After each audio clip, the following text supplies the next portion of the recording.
Hello, പുതിയ വീഡിയോയിലേക്ക് എല്ലാവർക്കും സ്വാഗതം. ഇന്നത്തെ വീഡിയോ എന്താണെന്ന് തംബ്നെയിൽ കണ്ടപ്പോൾ തന്നെ നിങ്ങൾക്ക് മനസ്സിലായിട്ടുണ്ടാവും. അത് തന്നെ. അപ്പം നമ്മൾ ഇന്ന് ഡിസ്കസ് ചെയ്യാൻ പോകുന്നത് എന്തിനെ കുറിച്ചാണ്? കോസ്ആർഎക്സിൻ്റെ ഓൾ ഇൻ വൺ ക്രീമിനെ കുറിച്ചാണ്. അതായത് ഇതാണ് പ്രോഡക്റ്റ്. ഇപ്പം കുറേ ആൾക്കാർ വാങ്ങിച്ച് ഉപയോഗിക്കുന്നതായിട്ട് കാണുന്നുണ്ട്. അപ്പോൾ ഇത് ആർക്കൊക്കെ ഉപയോഗിക്കാൻ പറ്റും, ഏതൊക്കെ സ്കിൻ ടൈപ്പുകാർക്ക് ഇത് ഉപയോഗിക്കാൻ പറ്റും, ഇതെങ്ങനെയാണ് ഉപയോഗിക്കുക, അങ്ങനത്തെ കുറച്ച് കാര്യങ്ങളാണ് ഇന്നത്തെ വീഡിയോയിൽ നമ്മൾ ഡിസ്കസ് ചെയ്യാൻ പോകുന്നത്. അപ്പോൾ നിങ്ങൾ ആദ്യമായിട്ടാണ് വീഡിയോ കാണുന്നതെങ്കിൽ ചാനലൊന്ന് സബ്സ്ക്രൈബ് ചെയ്തേക്കണം. നിങ്ങൾക്ക് എന്തെങ്കിലും ഡൗട്ടൊക്കെ ഉണ്ടെങ്കിൽ കമൻ്റായിട്ട് ചോദിക്കാവുന്നതാണ്.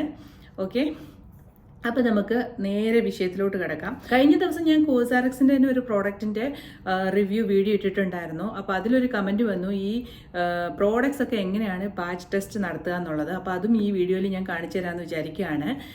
അപ്പോൾ നമുക്ക് നേരെ കാര്യത്തിലോട്ട് വരാം. എന്താ സംഭവം എന്ന് വെച്ച് കഴിഞ്ഞാൽ, ഇത് നമ്മൾ എവിടെ നിന്നാണ് പർച്ചേസ് ചെയ്യുക? നമ്മൾ ഓൺലൈൻ വഴി പർച്ചേസ് ചെയ്യാൻ പറ്റും. കോസ്ആർഎക്സിൻ്റെ തന്നെ വെബ്സൈറ്റിൽ പോയി കഴിഞ്ഞാൽ നമുക്ക് പർച്ചേസ് ചെയ്യാൻ പറ്റും. അതുപോലെ തന്നെ ആമസോണോ അല്ലെങ്കിൽ നിങ്ങൾ ഏത് ഓൺലൈനിലാണ് ഷോപ്പ് ചെയ്യുന്നതെന്ന് വെച്ച് കഴിഞ്ഞാൽ അവിടെ ഒന്ന് സെർച്ച് ചെയ്ത് കൊടുത്തു കഴിഞ്ഞാൽ ഇത് നമുക്ക് വാങ്ങിക്കാൻ പറ്റും. അപ്പം വാങ്ങിക്കുന്നതിന് മുമ്പായിട്ട് നമുക്ക് ഈ പ്രോഡക്റ്റ് ചേരുവോ ഇല്ലയോ എന്ന് ചോദിച്ചു കഴിഞ്ഞാൽ നമുക്ക് അറിയാൻ പറ്റത്തില്ല. എന്താ വെച്ച് കഴിഞ്ഞാൽ, നമുക്ക് ഒരു പ്രോഡക്റ്റ് വാങ്ങിച്ച്, ഇപ്പോൾ എൻ്റെ കയ്യിൽ തന്നെ കുറേ പ്രോഡക്റ്റ്സ് ഇരിപ്പുണ്ട് കേട്ടോ, ഞാൻ ഉപയോഗിക്കാത്തത്. സത്യം പറഞ്ഞാൽ എൻ്റെ സ്കിന്നിന് എല്ലാം ഒന്നും പറ്റത്തില്ല. എൻ്റെ ഓയിലി സ്കിന്നാണ്, അതുപോലെ തന്നെ സെൻസിറ്റീവ് സ്കിന്നാണ്. അങ്ങനത്തെ കുറച്ച് പെട്ടെന്ന് മുഖക്കുരു പ്രശ്നങ്ങളൊക്കെ ഉണ്ടാവുന്ന സ്കിന്നാണ്. ഞാൻ ഏതെങ്കിലുമൊക്കെ ക്രീം വാങ്ങിച്ച് ഉപയോഗിച്ച് കഴിഞ്ഞാൽ എൻ്റെ സ്കിന്നിന് നല്ല പണി കിട്ടാറുണ്ട്. അതുകൊണ്ട് തന്നെ ഞാൻ ഏതെങ്കിലും ക്രീം വാങ്ങിച്ചിട്ട് തേച്ച് ഫേസിൽ ഉപയോഗിച്ച് കഴിഞ്ഞിട്ട് എനിക്ക് പറ്റിയില്ലെങ്കിൽ ഞാൻ പിന്നെ അത് അവിടെ സ്റ്റോപ്പ് ചെയ്യുക. ആ പൈസ നമുക്ക് പോക്കാണ്. അല്ലെങ്കിൽ നമുക്ക് ഓയിലി സ്കിന്നോ അല്ലാത്തവരോ വേറെ നമ്മുടെ ഫ്രണ്ട്സിനോ ആർക്കെങ്കിലും ഉണ്ടെങ്കിലും ഒന്ന് കൊടുക്കാം. അവർക്ക് പറ്റുമെങ്കിൽ അവരുപയോഗിക്കും. അല്ലാതെ നമ്മളത് വേസ്റ്റ് ചെയ്ത് കളയേണ്ട ആവശ്യമില്ല, നമ്മൾ പൈസ കൊടുത്ത് വാങ്ങിക്കുന്നതല്ലേ. അപ്പം ഈ പ്രോഡക്റ്റിനെ കുറിച്ച് ഞാൻ പറയാം. ഇതെന്ന് പറയുന്നത്, ഇത് കണ്ടോ, ഇതിൻ്റെ ടെക്സ്ചർ എന്ന് പറഞ്ഞാൽ ഇപ്പം ഞാൻ എടുത്ത് ഓപ്പൺ ആക്കിയപ്പോൾ തന്നെ ഇങ്ങനെ ഇരിക്കുക. അതായത് ഞാൻ കാണിച്ചു തരാം. അപ്പോൾ ഒരു പാച്ച് ടെസ്റ്റും കൂടെ ആയിക്കോട്ടെ സ്റ്റാർട്ടിങ്ങിൽ തന്നെ. ഇത് കണ്ടോ, ഇങ്ങനെ നമ്മൾ ഒരാൾ വീഡിയോയിൽ കമൻറ്റ് ഇട്ടിട്ടുണ്ടായിരുന്നു, ഇതെന്താ സാധനം എന്ന് ചോദിച്ചിട്ട്. അപ്പോൾ വേറൊരാൾ തന്നെ, ഇപ്പോൾ നമുക്ക് തന്നെ കമൻറ്റിന് റിപ്ലൈ കൊടുക്കേണ്ട ആവശ്യമില്ല. അപ്പോൾ വേറൊരാൾ വന്നിട്ട് പറഞ്ഞു, ഇത് സ്നെയിലിൻ്റെ മ്യൂസിനാണ്. ഇത് സ്നെയിലിനെ കൊന്നിട്ടൊന്നും അല്ല കേട്ടോ. അതെങ്ങനെ ഉണ്ടാക്കുന്നതൊന്നും കറക്റ്റായിട്ട് വേണ്ട. സ്നെയിലിൻ്റെ ഉള്ളിലൊരു ഇങ്ങനെ നമ്മൾ കണ്ടിട്ടില്ലേ, വീട്ടിലിങ്ങനെ ഒച്ചിങ്ങനെ ഇഴഞ്ഞിഴഞ്ഞ് പോകുമ്പോൾ അതിൻ്റെ ബാക്കിലൊരു ചെറിയ ഒട്ടുന്ന ഒരു സാധനം ഇതുപോലെ അതിനെ വെച്ചിട്ട് അവർ പ്രൊഡ്യൂസ് ചെയ്യുന്ന സാധനമാണ്. എന്നിട്ട് അതിനെ കൊന്നിട്ടൊന്നും ഉള്ളതല്ല കേട്ടോ, നിങ്ങൾ പേടിക്കണ്ട. അപ്പോൾ ഇത് നോക്കുതേ, പാച്ച് ടെസ്റ്റ് എന്ന് പറയുമ്പോൾ നമ്മളുണ്ടല്ലോ കയ്യിലിവിടെയോ അല്ലെങ്കിൽ കൈയുടെ ഈ മുട്ടിൻ്റെ ഭാഗത്തോ തേച്ച് കൊടുക്കാം. അപ്പോൾ ഇത് നോക്കിയേ, കുറച്ച് കൂടുതൽ എടുത്തോ. നമ്മൾ ഫേസിൽ അപ്ലൈ ചെയ്യുമ്പോൾ നമ്മൾ കുറച്ച് കൂടുതൽ ഇത് കുറച്ച് കൂടുതൽ ആവശ്യമില്ല കേട്ടോ. ഒന്ന് നമ്മൾ തൊട്ടിട്ട് തേച്ചിട്ട് പിന്നെ ആവശ്യമുണ്ടെങ്കിൽ മാത്രം എടുത്തിട്ട് തേക്കാം. അപ്പോൾ ഇതിങ്ങനെ എടുക്കുന്ന സമയത്ത് നമ്മൾ ഇങ്ങനെ തേക്കാൻ പോകുമ്പം കണ്ണിൻ്റെ അകത്തോട്ട് പോവാതെ നോക്കണം. ഇത് ഭയങ്കര എഫക്റ്റീവ് ആയിട്ടുള്ളൊരു സാധനമാണ്. അപ്പം തീർച്ചയായിട്ടും നിങ്ങൾ പാച്ച് ടെസ്റ്റ് നടത്തിയതിന് ശേഷം മാത്രമേ ഇത് ഉപയോഗിക്കാവുള്ളൂ. അപ്പോൾ ഇതിങ്ങനെ തേച്ച് കൊടുത്തിട്ട് നൈറ്റ് ടൈമിൽ തേച്ചിട്ട് പിന്നെ നിങ്ങൾ അത് മോർണിംഗ് വരെ അത് ഇരുന്നിട്ട് എന്തെങ്കിലും പ്രശ്നം ഇല്ലെങ്കിൽ നിങ്ങൾക്ക് ഈ ക്രീം യൂസ് ചെയ്യാവുന്നതാണ്. അപ്പം ഇനി പറയാനുള്ളതെന്ന് വെച്ച് കഴിഞ്ഞാൽ, ഏതൊക്കെ സ്കിൻ ടൈപ്പുകാർക്ക് ഈ പ്രോഡക്റ്റ് യൂസ് ചെയ്യാൻ പറ്റും എന്നുള്ളതാണ്. ഓൾ സ്കിൻ ടൈപ്പ് എന്നാണ് ഇതിനകത്ത് എഴുതിയിട്ടുള്ളത്. ഓക്കെ, ഓയിലി സ്കിന്നോ നോർമൽ സ്കിന്നോ ഡ്രൈ സ്കിന്നോ ഏത് സ്കിന്നുകാർക്കും ഇത് ഉപയോഗിക്കാൻ പറ്റും. അത് വളരെ കറക്റ്റായിട്ടുള്ള കാര്യമാണെന്നാണ് എനിക്ക് തോന്നുന്നത്. കാരണം എന്ന് വെച്ച് കഴിഞ്ഞാൽ, ഇതിൻ്റെ ഒരു ടെക്സ്ചർ എന്ന് പറയുന്നത് നമുക്ക് തോന്നും ഓയിലി സ്കിന്നിന് പറ്റത്തില്ലാത്ത ഒരു ടെക്സ്ചറാണ്. കണ്ടോ, സ്കിന്നിൽ അബ്സോർബ് ആയിട്ടുണ്ട് കേട്ടോ, ഇങ്ങനെ ഒട്ടുന്ന പോലത്തെ ഒരു സംഭവം ഉണ്ട്. അത് കുറച്ച് കഴിയുമ്പോൾ അങ്ങ് പൊയ്ക്കോളും. അപ്പം നമ്മൾ ഇതിൻ്റെ ടെക്സ്ചർ കാണുമ്പോൾ നമ്മൾ ഓർക്കുമ്പോൾ ഇത് നമുക്ക് ഓയിലി സ്കിന്നുകാർക്ക് യൂസ് ചെയ്യാൻ പറ്റത്തില്ല എന്ന് നമുക്കൊരു തോന്നൽ വരും. പക്ഷേ അങ്ങനെയില്ല. ഇത് ഓയിലി സ്കിന്ന്, എൻ്റെ ഓയിലി സ്കിന്നാണ്, ഞാനിത് ഉപയോഗിക്കലുണ്ട്, ഒരു കുഴപ്പം. ഇതുവരെ ഇത് തേച്ചതിന് ശേഷം എനിക്കൊരു മോക്കുരുവോ ഒരു പ്രശ്നം ഉണ്ടായിട്ടില്ല. സ്കിന്നിന് കുറച്ച് ഗ്ലോ ഒക്കെ വന്നിട്ടുണ്ട്. ഓക്കെ, ഒരു ഇറിറ്റേഷനോ കാര്യമോ ഒന്നും എനിക്കുണ്ടായിട്ടില്ല. അപ്പോൾ എല്ലാവരുടെയും അങ്ങനെ ആയിരിക്കണം എന്നില്ല. ഓരോ സ്കിൻ ടൈപ്പിനും ഓരോ ആൾക്കാരുടെ ഇതനുസരിച്ചിരിക്കും. അപ്പോൾ അതുകൊണ്ട് നമ്മൾ തേച്ച് നോക്കിയിട്ട് എന്താണെന്നുള്ളത് അറിയാൻ പറ്റുള്ളൂ. അപ്പം ഞാൻ ഇതിപ്പോൾ ഒരു 3 വീക്സ് ആയിട്ട് ഈ പ്രോഡക്റ്റ് യൂസ് ചെയ്യുന്നുണ്ട്. എനിക്കൊരു പ്രശ്നമില്ല. അപ്പോൾ എല്ലാ സ്കിൻ ടൈപ്പുകാർക്കും ഇത് ഉപയോഗിക്കാൻ പറ്റും. ഇനി ഇത് ഉപയോഗിക്കേണ്ട മെത്തേഡ് എങ്ങനെയാണെന്ന് നമുക്ക് നോക്കാം. ആദ്യം നമ്മൾ എന്താ ചെയ്യേണ്ടത്, ഫേസ് ക്ലീൻ ചെയ്യുക. ഇനി ഇത് നൈറ്റ് ടൈമിൽ മാത്രമേ ഞാൻ ഉപയോഗിക്കാറുള്ളൂ. നൈറ്റിൽ ഉപയോഗിക്കുന്നതാണ് നല്ലത്. മോർണിംഗിൽ മിക്ക നമ്മൾ ട്രീറ്റ്മെൻറ്റ് പ്രോഡക്റ്റുകളൊന്നും നമ്മൾ മോർണിംഗിൽ യൂസ് ചെയ്യാത്തതാണ് നല്ലത്. അപ്പോൾ ഇത് കുറച്ച് എഫക്റ്റീവ് ആയിട്ടുള്ള നല്ലൊരു പ്രോഡക്റ്റാണ്. അപ്പോൾ ഇത് നമ്മൾ എന്ത് ചെയ്യുക, ഉറങ്ങുന്നതിന് മുമ്പ് ഉപയോഗിക്കുന്നതാണ് നല്ലത്. നമ്മൾ ഫേസ് വാഷ് ചെയ്യുക, അതിന് ശേഷം നമ്മൾ ഒരു ടോണർ യൂസ് ചെയ്യുക. അതിനുശേഷം ഞാൻ ഉപയോഗിക്കുന്നത് റെറ്റിനോൾ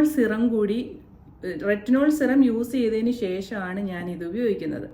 പക്ഷെ ഡ്രൈ സ്കിന്നാണ് നിങ്ങളുടെ എങ്കിൽ നിങ്ങൾ റെറ്റിനോൾ സിറം അവോയ്ഡ് ചെയ്യുന്നതായിരിക്കും നല്ലത്. ഇനി നിങ്ങൾക്ക് റെറ്റിനോൾ യൂസ് ചെയ്തേ പറ്റുമെന്നുണ്ടെങ്കിൽ നിങ്ങൾ ഈ ക്രീം അപ്ലൈ ചെയ്തതിന് ശേഷം നിങ്ങൾക്ക് സിറം യൂസ് ചെയ്യാം. ഇനിയിപ്പോൾ എന്തായാലും ഒരു നിങ്ങൾ ഇത് തന്നെ വേണമെന്നില്ല. നിങ്ങളൊരു മോയ്സ്ചറൈസറാണ് ഇടുന്നതെങ്കിൽ ഡ്രൈ സ്കിന്നുകാർ റെറ്റിനോൾ യൂസ് ചെയ്യുന്നുണ്ടെങ്കിൽ ആദ്യം നമ്മൾ എന്ത് ചെയ്യണം, ഈ മോയ്സ്ചറൈസർ ഇടുക, അതിനുശേഷം റെറ്റിനോൾ ഇടുക, അതിനുശേഷം ഒന്നും കൂടി മോയ്സ്ചറൈസർ ഇടണം. അങ്ങനെയാണ് അതിൻ്റെ ഒരു മെത്തേഡ്. ഇനി നിങ്ങൾക്ക് ഞാൻ ഒരിക്കലും പറയത്തില്ല ഡ്രൈ സ്കിന്നുകാർ റെറ്റിനോൾ യൂസ് ചെയ്യണമെന്ന് ഞാൻ പറയത്തില്ല. നിങ്ങൾ എന്താ ചെയ്യേണ്ടതെന്ന് വെച്ച് കഴിഞ്ഞാൽ ഗ്ലൈക്കോളിക് ആസിഡിൻ്റെ സിറം കിട്ടും. അപ്പം അതാണ് നിങ്ങൾക്ക് ബെസ്റ്റ് ആയിട്ടുള്ളൊരു പ്രോഡക്റ്റ്. അപ്പോൾ അത് വാങ്ങിച്ച് ഉപയോഗിക്കുക. പിന്നെ ഈ ക്രീമിനെ കുറിച്ചാണല്ലോ നമ്മൾ പറഞ്ഞു വന്നത്. ബാക്കി സബ്ജക്റ്റിലോട്ടൊക്കെ ഇങ്ങനെ കാട് കയറി പോവാണ്. അപ്പോൾ നമ്മൾ ഇത് എങ്ങനെയാണ് ഉപയോഗിക്കേണ്ടതെന്ന് വെച്ച് കഴിഞ്ഞാൽ ആദ്യം നമ്മൾ ഫേസ് വാഷ് ചെയ്യുക, അതിനുശേഷം ടോണർ യൂസ് ചെയ്യുക, അതിനുശേഷം എന്തെങ്കിലും ഒരു സിറം ഉപയോഗിച്ചതിന് ശേഷം ഇത് അപ്ലൈ ചെയ്യുക. ഇത് അപ്ലൈ ചെയ്ത് കഴിഞ്ഞാൽ പിന്നെ ഓക്കെ, കുഴപ്പമില്ല. പിന്നെ വേറെ കാര്യങ്ങളൊന്നുമില്ല. പിന്നെ ഞാൻ മോയ്സ്ചറൈസറൊന്നും ഇടാറില്ല.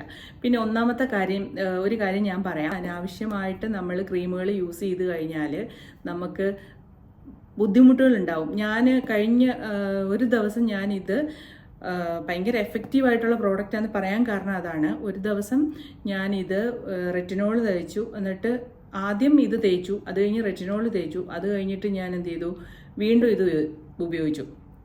അങ്ങനെ വന്നപ്പോൾ തന്നെ എനിക്ക് നമുക്ക് ഒരു ബുദ്ധിമുട്ട് വരത്തില്ലേ, വൊമിറ്റ് ചെയ്യാൻ തോന്നുന്ന പോലെ, തല കറങ്ങുന്ന പോലത്തെ ഒരു വല്ലാത്തൊരു ഫീല് തോന്നി. അപ്പം അത് എനിക്ക് തോന്നി ഇതുകൊണ്ടായിരിക്കും. അങ്ങനെ ഞാൻ ഒരു 2-3 പ്രാവശ്യം എനിക്ക് ഉപയോഗിച്ചപ്പോൾ അങ്ങനെ തോന്നി. അതിനുശേഷം ഞാൻ എന്താ ചെയ്യുന്നത്, ആദ്യം റെറ്റിനോൾ ഇടും, എന്നിട്ട് അതിൻ്റെ പുറത്ത് ഇത് ഇടുക ചെയ്യുന്നത്. ഒരുപാട് നമ്മൾ കെമിക്കൽസ് നമ്മുടെ ബോഡിയിൽ പോയി കഴിഞ്ഞാലും പ്രശ്നമുണ്ട്.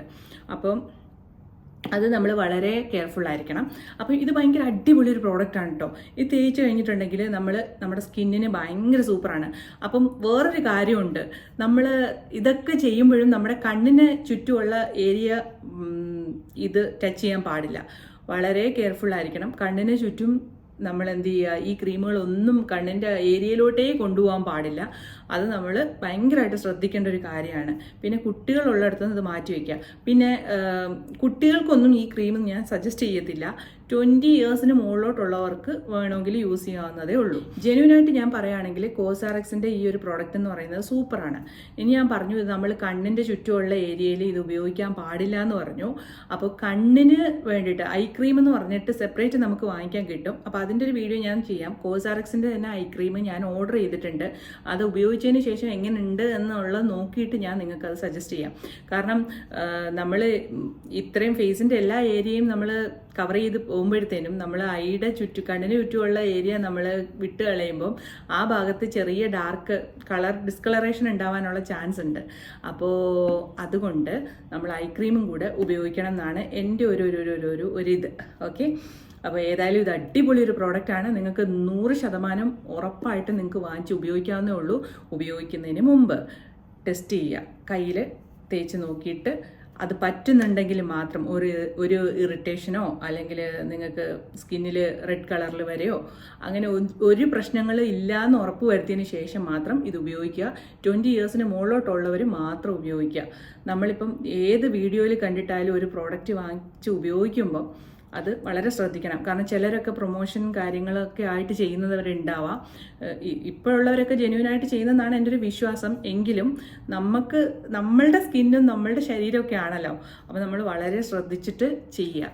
ഇത്രയേ ഉള്ളൂ. അടുത്തൊരു വീഡിയോ ആയിട്ട് വരുന്നത് വരെ ബൈ.